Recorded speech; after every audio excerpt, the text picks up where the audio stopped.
गांव के शहीदों की बस इतनी ही गलती थी कि उन्होंने उस समय कहा था कि ये ईस्ट इंडिया कंपनी कौन है, कंपनी भाग गई, यहाँ बाबू वीर कुंवर सिंह का राज है। जिसके बाद अंग्रेज़ों ने एल डम्पियर, जज का नाम था, एल डम्पियर ने इन सभी शहीदों को काला पानी की सज़ा देकर इनकी कुल संपत्ति को जब्त कर लिया गया। हमारे गांव में आज भी जगह जब जाइएगा तो आज़ादी की गंध जो है हमारे गांव से आती है और अंग्रेजी हुकूमत की गंध आपको महसूस होगी। तिरहुत से 28 लोग शहीद हो गए थे और उन लोगों को काला पानी भेज दिए का सज़ा दे दिया गया था। कुछ लोगों को फसियरवा चौक पे खुलेआम फांसी पे भी चढ़ा दिया गया था, जिस कारण उस चौक का नाम फसियरवा चौक पड़ा था। गुजारिश होगी कि कुछ ना कुछ शहीद के लिए किया जाए ताकि हमारा गाँव जो इतिहास के पन्नों से गुमनाम हो गया है, इतिहास के पन्नों में आए और हम लोगों को भी गर्व हो कि हमारे पूर्वज, हमारे गांव के लोग स्वतंत्रता सेनानी थे। वास्तविक हकीकत यही है कि अंग्रेज़ों के डर से बारका गांव का लोग नाम नहीं लेते थे, पचियारे गांव लोगों ने गांव को कोडिंग कर लिया। लाइब्रेरी की खासियत क्या है कि उस लाइब्रेरी में आपको 1942 से लेकर के और अप टू डेट अखबार आपको उस लाइब्रेरी में उपलब्ध होगा। उस दिन का भी जब स्वतंत्र भारत का उदय हुआ था, महात्मा गांधी की हत्या हुई थी। इस न्यूज़ के प्रायोजक हैं अफजल फर्नीचर। भारत की आज़ादी के 75वें वर्ष में हम सभी प्रवेश कर गए हैं। इसी वर्ष 15 अगस्त को देश को आज़ाद हुए 75 वर्ष पूरे हो गए। इस खुशी में हर तरफ हर्षोल्लास के साथ लोग इस राष्ट्रीय त्यौहार को मनाने का काम किया और देश की आज़ादी को दिलाने के लिए न जाने कितने महापुरुष क्रांतिवीरों ने अपनी जान की आहुति दी थी। उन सभी को याद करने का भी हम सबों ने काम किया था। लेकिन आज़ादी के गुमनामी में कुछ ऐसे भी शहीद आज भी गुमनाम हैं जिनको हम शायद याद नहीं कर पाते हैं। मुजफ्फरपुर ज़िले की हम बात करें तो सन 1857 के प्रथम अंग्रेजी हुकूमत के खिलाफ जब लड़ाई शुरू हुई थी, तब हमारे मुजफ्फरपुर ज़िले के ही मरवन प्रखंड के बड़का गांव से 28 वीर सपूतों ने अपनी जान की आहुति देश की आज़ादी को लिए दिए थे। आपको बता दें कि सन 1857 के विद्रोह में काला पानी की सज़ा पाए 28 शहीद जो बड़का गांव के थे, उनको आज भी शहीद होने का दर्जा शायद प्राप्त नहीं हुआ है। और इसको लेकर लगातार उस गांव के ही कई ऐसे लोग हैं जो मुहिम चला रहे थे। सबसे पहले हम उन लोगों की बात करेंगे जो इस मुहिम में बढ़ चढ़ के हिस्सा लिए थे। उनका नाम आता है विश्वपाल राय। अब उनके पुत्र कुमार गौरव लगातार इस मुहिम में जुड़े हुए हैं ताकि उन शहीदों को शहीद का दर्जा मिले और उन शहीद के परिजनों को जो आर्थिक तंगी से गुजर रहे हैं उनको माली हालत को सुधारा जा सके। इसको लेकर कई बार कुमार गौरव ने डीएम से लेकर के सीएम, प्रधानमंत्री, गृह मंत्रालय तक पत्राचार करने का काम किया, लेकिन आज तक कोई कवायद नहीं हो सकी। अब कुमार गौरव द्वारा मुख्यमंत्री के जनता दरबार में आवेदन किया गया है और वहां से इनको बुलाहट मिली है और 6 सितंबर को ये पटना के जनता दरबार में सीएम नीतीश कुमार के समक्ष बैठेंगे। सबसे पहले हम जानने का प्रयास करेंगे, कुमार गौरव जी हैं हमारे साथ और स्वागत करते हैं गौरव जी। और सबसे पहले हम जानने का प्रयास आपसे यही करेंगे कि मुजफ्फरपुर में 28 ऐसे शहीद हुए जो आज भी गुमनामी के चादर तले ढके हुए हैं। आज तक उनको न किसी स्वतंत्रता दिवस पे हो या गणतंत्रता दिवस पे या ऐसे भी कोई आयोजन पे उनको याद किया जाता है। और आपने जो यह बीड़ा उठाया है, यह कब से और किस प्रकार कितना संघर्ष लगा इसे करने में? देखिए, कहीं ना कहीं बहुत दुख के साथ आपको ये कहना पड़ रहा है कि आज अगर हम लोग अपने आप को स्वतंत्र देख पा रहे हैं तो कहीं ना कहीं इनमें उन वीरों के यहाँ का ही योगदान है। और इन शहीदों को बात करें तो उस समय मुजफ्फरपुर में, चूँकि मुजफ्फरपुर का नाम 1857 में तिरहुत हुआ करता था, तो उस समय ये तिरहुत के ही लोग शहीद थे। इसमें बड़का गांव के भी थे और कुछ तरियानी के भी शहीद थे। चूँकि मामला बहुत पुराना था और कोई इस चीज़ को उजागर नहीं किया और कहीं ना कहीं मामला इतिहास के पन्नों में दब गया था। तो इस चीज़ का जब हम गाँव के ही लोगों को पता चला तो इसकी जजमेंट की कॉपी हम लोगों ने निकलवाई कलकत्ता उच्च न्यायालय से। तब हम लोगों को पता चला कि हमारे गांव के 18 लोग जो है सो शहीद हो गए थे। कुछ पुराने ओल्ड जनरेशन के लोग थे, उन लोगों ने बहुत प्रयास किया। प्रयास करने के बाद गांव में एक दुर्गा पुस्तकालय नाम से एक लाइब्रेरी बनाया जो इन शहीदों की याद में ही बनाया गया था। तत्कालीन सांसद थे और पूर्व केंद्रीय मंत्री आदरणीय स्वर्गीय रघुवंश प्रसाद जी के मद से वो पुस्तकालय का नवनिर्माण भी किया गया। उनके प्रयास से ही शहीदों को कहीं ना कहीं आज और हम जान रहे हैं, तो कहीं ना कहीं उनका योगदान भी इसमें अविस्मरणीय है। और उन्होंने ही प्रयास करके और उसी प्रांगण में एक शहीद स्थल भी बनवाया।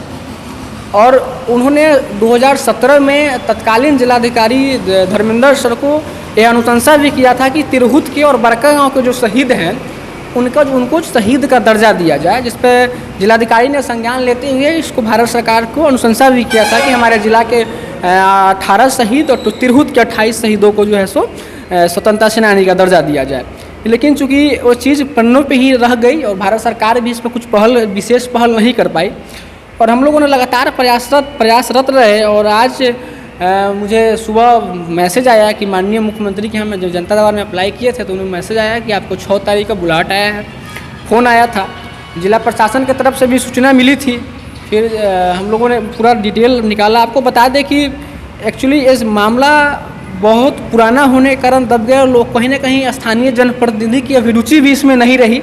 और स्थानीय क्या मतलब कि हम बृहद तौर पर कहें कि हमारे MLA जो पूर्व में थे उन लोगों को भी रुचि इसमें नहीं रही, जिस कारण कहीं ना कहीं हमारा गांव और एक गांव से इतने ज़्यादा संख्या में शहीद होना कहीं ना कहीं बहुत गर्व का बात है। और आज के समय में मतलब इस सदी में उस चीज़ पे कुछ पहल नहीं होना, ये भी कहीं ना कहीं सरकार पे बहुत बड़ा सवाल है। तो हम चाहते हैं कि कहीं ना कहीं उस गाँव के लिए डेवलपमेंट हो, शहीद के जो परिजन हैं उनकी भी स्थिति कुछ सुधरे, क्योंकि बहुत ऐसे परिजन हैं जिनको खाने के लिए नहीं, रहने के लिए घर नहीं है। तो हम लोग की इच्छा है कि माननीय मुख्यमंत्री जी से भी हम लोग की अपील होगी, गुजारिश होगी कि कुछ ना कुछ शहीद के लिए किया जाए, ताकि हमारा गांव जो इतिहास के पन्नों से गुमनाम हो गया है इतिहास के पन्नों में आए और हम लोगों को भी गर्व हो कि हमारे पूर्वज, हमारे गांव के लोग स्वतंत्रता सेनानी थे। और कहीं ना कहीं ये गौरव का विषय है अपने शहर के लिए। बिल्कुल, आपको हम बता दें कि बड़कागांव एक ऐसा गांव माना जाता है मुजफ्फरपुर ज़िले की जो मरवन प्रखंड में आती है। वो आज़ादी के तमाम वैसे धरोहर को अपने आप में सिमटी हुई है, जो अपने आप में आज़ादी की उन अनुभूतियों को हमें महसूस कराती है, इस पीढ़ी को महसूस कराती है कि उस समय जब आज़ादी की विद्रोह हुआ था, आज़ादी के लिए विद्रोह हुआ था, लोग जब घर से निकल करके अपने देश को आज़ाद कराने के लिए लगातार संघर्ष कर रहे थे, उस दौर में 28 ऐसे लोग, जब तिरहुत के नाम से मुजफ्फरपुर को जाना जाता था, जो शहीद हो गए। अंडमान निकोबार में उन्हें काला पानी की सजा दी गई और उसके बावजूद आज तक उन शहीदों को शहीद का दर्जा न मिलना, बिल्कुल हम यह कह सकते हैं कि कहीं ना कहीं उन शहीदों के सम्मान के साथ खिलवाड़ हुआ है। गौरव जी, हम आपसे जानना चाहेंगे कि बड़कागांव कई मामले में, शहीद स्थल से लेकर के अन्य कई मामलों में वो लगातार अविस्मरणीय है। उसका नाम काफ़ी कुछ में आता है, बारीकियों से लोग उन्हें जानते हैं, लेकिन एक ऐसी परंपरा चलती है, परिचलन हम देखते हैं कि लोग आज भी बड़कागांव का नाम सुबह सुबह लेने से कतराते क्यों हैं? देखिए, इसकी भी कहीं ना कहीं अगर देखा जाए तो आज़ादी से जुड़ी ही मामला है। क्योंकि देखिए, हमारे गांव में आज भी जब जाइएगा तो आज़ादी की गंध जो है हमारे गांव से आती है और अंग्रेजी हुकूमत की गंध आपको महसूस होगी। क्योंकि मेन सड़क से ही जाइएगा तो क्योंकि उत्तर बिहार का वो अंग्रेज़ों का गढ़ था बड़कागांव, और उत्तर बिहार से कच्चा नील को मंगवा करके और वहाँ पे रिपेयर किया जाता था। और हमारे गांव में ही आज भी अंग्रेज़ों के जो कारखाने थे उसके अवशेष, अंग्रेज़ों की कोठी के अवशेष आज भी मौजूद है। और चूँकि अब आपने सवाल किया कि बड़कागांव का नाम सुबह सुबह नहीं लेने की परंपरा है कि लोग कहते हैं कि खाना नहीं मिलता है, दिन भर जो है खाना नसीब नहीं होता। देखिए, इसकी मूलतः पृष्ठभूमि क्या है कि उस समय अंग्रेज का गढ़ माना जाता था और लोगों में एक भय का माहौल था। क्योंकि 18 लोग मेरे गांव से तिरहुत से 28 लोग शहीद हो गए थे और उन लोगों को काला पानी भेज दिए का सज़ा दे दिया गया था। कुछ लोगों को फसियरवा चौक पे खुलेआम फांसी पे भी चढ़ा दिया गया था, जिस कारण उस चौक का नाम फसियरवा चौक पड़ा था। तो इसलिए कहीं ना कहीं ये चीज़ भी देखा जाता था कि लोगों में भय का माहौल था और लोग जब बड़कागांव का नाम लेते थे तो उनको कुभाजन का शिकार होना पड़ता था, उनको प्रताड़ित किया जाता था अंग्रेजों द्वारा। तो लोग आज भी हम जब कभी गांव से गुजरते हैं तो लोग बुजुर्ग लोग बताते हैं कि इस गांव का नाम पछियारी गांव बोला जाता था। तो लोगों ने अपने में कोडिंग कर लिया था कि बड़कागांव को पछियारी गाँव, पूर्वी को पुरवारी गाँव कहेंगे।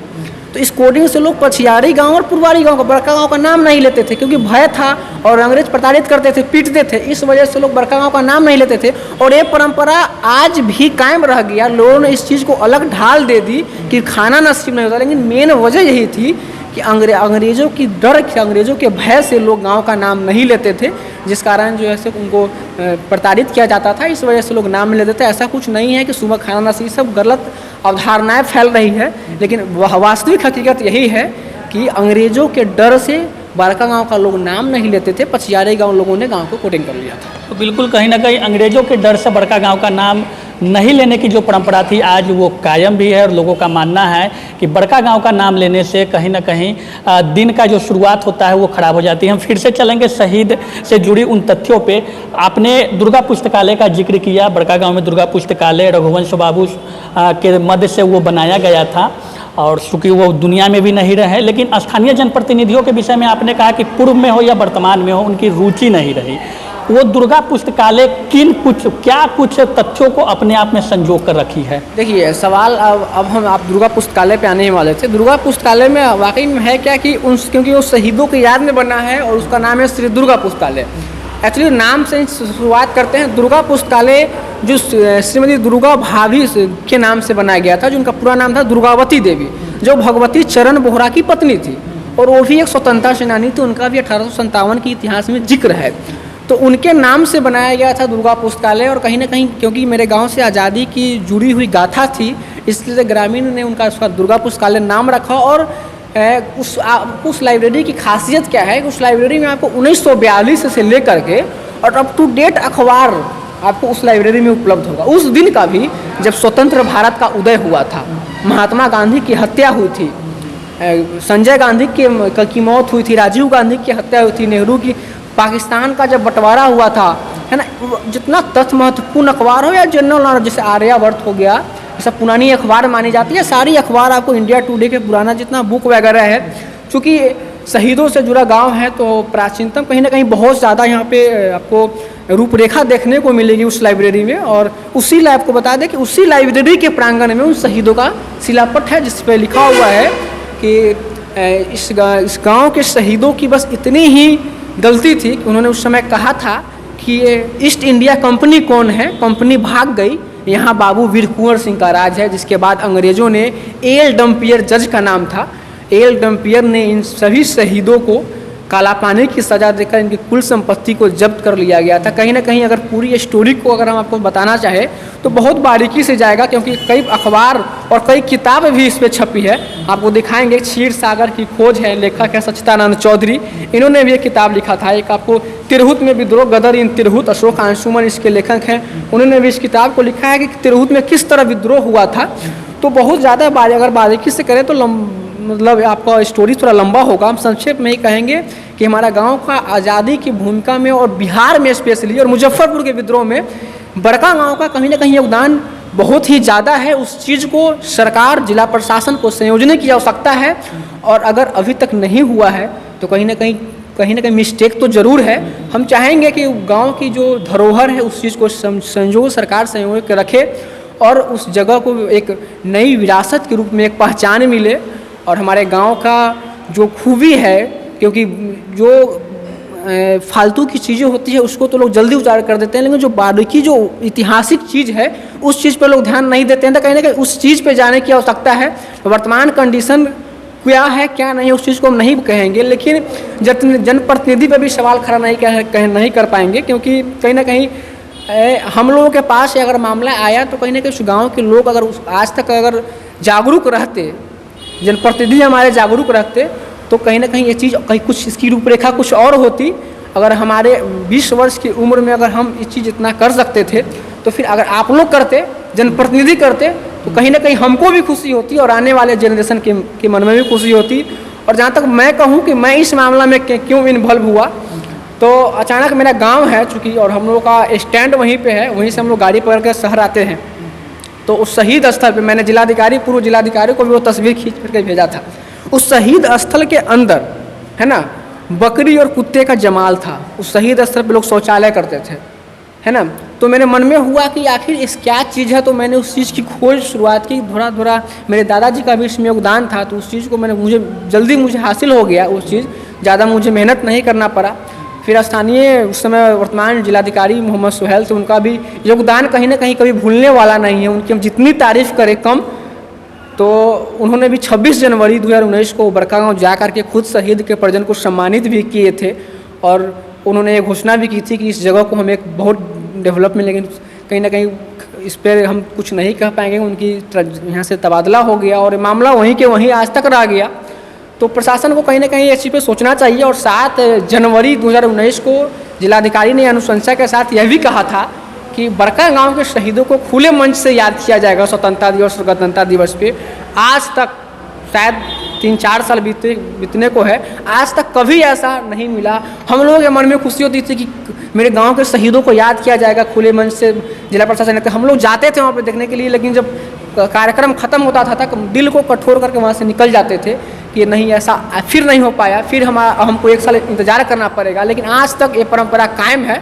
तो कहने के जिला प्रशासन को भी हम सीधे तौर पर दोषी ठहराएंगे कि हमारे गांव के, आपके शहर के विरासत है, ज़रूर संभालिए। आपके लिए भी गौरव का पल होगा, हमारे लिए भी होगा, और बिहार राज्य भी, क्योंकि स्वतंत्रता संग्राम में बाबू वीर कुंवर सिंह के नेतृत्व में जो हमारे आंदोलन कर्मी थे, जो क्रांतिकारी वीर थे, उन लोगों के लिए भी जो आज हमारे बीच नहीं है, उनको भी कहीं ना कहीं ये महसूस होगा कि हम इतना 75 साल के बाद भी हमारी विरासत को कोई नहीं देखा, हमारी आज़ादी हम कैसे दिलाएं, हमारी मौत हुई चीज़ को कोई नहीं देखा। तो अगर उनके लिए कुछ करते हैं तो कहीं ना कहीं उनकी आत्मा को भी शांति मिलेगी कि हाँ, वर्तमान सरकार या वर्तमान जिला प्रशासन ने उनके भी दिल को तसल्ली दी। बिल्कुल, कहीं ना कहीं उन शहीदों को याद करना हमारे लिए गौरव का क्षण होगा। सिर्फ हमारे ही लिए नहीं, बल्कि मुजफ्फरपुर, पूरे देश के लिए ये गौरव की बात होगी। एक चीज़ लास्ट आखिरी आपसे सवाल करेंगे कि आप काफ़ी दिनों से संघर्ष कर रहे हैं, लगातार देखने को मिलता है अखबार के माध्यम से, न्यूज़ चैनल के माध्यम से। जानना चाहेंगे कि 18 सितंबर को कुछ परंपरा ऐसी होती है कि वहाँ पे शहीदों के स्थल पे झंडोत्तोलन हो या शहीदों को सम्मान करना, उस दिन की क्या मतलब कि इसके साथ गतिविधि है? एक्चुअली जजमेंट की कॉपी जो हम लोगों ने निकाली थी तो उस पर डेट था कि सज़ा का डेट था 18 सितंबर 1857। अच्छा। तो हम लोगों ने माना कि क्योंकि कभी भी जिला प्रशासन शहादत दिवस नहीं मनाए उन शहीदों की, तो हम लोग जब हम खुद इस चीज़ में आए और स्थानीय कुछ जनप्रतिनिधि के सहयोग से हम लोगों ने इस चीज़ की शुरुआत की कि 18 सितंबर को कहीं ना कहीं हमारे गांव के शहीद थे, तो हम लोगों के पहल से ही उनका शहादत दिवस मने। तो हम लोग हर साल 18 सितंबर को अपने स्तर से ही उनका शहादत दिवस मनाते हैं। और जिला प्रशासन पे भी एक सवाल ही खड़ा होता है कि आज़ादी के 75 साल बीत गए, देश स्वतंत्र आज अपने आप को स्वतंत्र कर रहा है, लेकिन उन शहीदों को मन में आज भी गुलामी की जंजीर जकड़ी हुई है। 18 सितंबर को जो परंपरा थी, क्योंकि माननीय मुख्यमंत्री जी का जनता दरबार भी मैंने इस पॉइंट को रखा था कि बड़कागांव के शहीदों को 18 सितंबर को हर साल जिला प्रशासन अपने खर्चे से और जिलाधिकारी की उपस्थिति में शहादत दिवस वहाँ पे मने, ताकि एक मैसेज भी जाए कि कोई स्वतंत्रता हम फौजी कोई परिवार जिसका लड़का बॉर्डर पे लड़ाई कर रहा है, वैसे परिवार के भी अगर वीर बेटा या कोई भाई शहीद हो तो उसको भी गौरव हो कि कहीं ना कहीं हमारा बेटा देश के लिए शहीद हुआ है। तो हमको, मेरे जिला प्रशासन या बिहार सरकार हमारे बेटा की याद में या कुछ भी, हम कम से कम उसको याद तो कर रही है, लेकिन बड़कागांव के शहीदों के लिए ये भी नहीं किया जिला प्रशासन, इससे भी नदारत रखा, यानी कि श्रद्धांजलि के 2 शब्द से भी उनको अलग रखा। तो हम लोग भी चाहते हैं कि 18 सितंबर को जिला प्रशासन अपने खर्चे से उनका शहादत दिवस मनाए। बहुत खुशी होगी और बहुत आपका आभारी रहूँगा। आगे क्या उम्मीद लग रही है जनता दरबार में? कहीं ना कहीं माननीय मुख्यमंत्री जी से भी उम्मीद है कि क्योंकि पर्यटन स्थल के रूप में उनके सत्ता में आने के बाद बहुत सारे काम हुए है बिहार में, तो कहीं ना कहीं उम्मीद है कि ज़रूर हमारे गांव के लिए भी कुछ पहल होगी। और क्योंकि शहीदों से जुड़ा मामला है तो मुख्यमंत्री रुचि जरूर लेंगे, और रुचि नहीं लेते तो उनके अधिकारी मुझे समय नहीं देते, तो रुचि उन्होंने लिया है, इसके लिए बहुत बहुत धन्यवाद। और मुझे उम्मीद है, पूरी उम्मीद है कि कहीं ना कहीं बड़कागांव अब एक आने वाले समय में एक अलग बड़कागांव के नाम से जाना जाएगा। तो बिल्कुल संक्षिप्त में ही गौरव जी से हमारी बात हुई उन 28 शहीदों के लिए जो 1857 के अंग्रेजी हुकूमत के खिलाफ आज़ादी की बिगुल में अपनी जान की बलिदान दिए थे। अंडमान निकोबार में उन शहीदों को काला पानी की सज़ा मिला था और हंसते हंसते वो देश की आज़ादी के लिए अपनी जान की बलि चढ़ाई थी। लगातार संघर्ष जारी है उन शहीदों को शहीद का दर्जा दिलाने के लिए, उन शहीद के परिजनों की माली हालत को सुधारने के लिए और बड़कागांव में अवस्थित दुर्गा पुस्तकालय के सौंदर्यीकरण और पर्यटक स्थल के रूप में डेवलपमेंट के लिए कुमार गौरव जी हमारे साथ थे, लगातार संघर्ष कर रहे हैं। और मुख्यमंत्री जनता दरबार में 6 सितंबर को ये मुजफ्फरपुर से पटना के लिए प्रस्थान करेंगे। अब देखना यह होगा कि सरकार और जिला प्रशासन इसमें कितना रुचि लेती है और क्या वाकई में उन 28 शहीदों को शहीद का दर्जा मिल पाता है? क्या 18 सितंबर को जिला प्रशासन अपने खर्च पे दुर्गा पुस्तकालय पे उनका शहादत दिवस मनाती है? क्या स्वतंत्रता दिवस और गणतंत्रता दिवस में उन शहीदों के नाम को याद किया जाता है या नहीं, यह आने वाला वक्त ही बताएगा।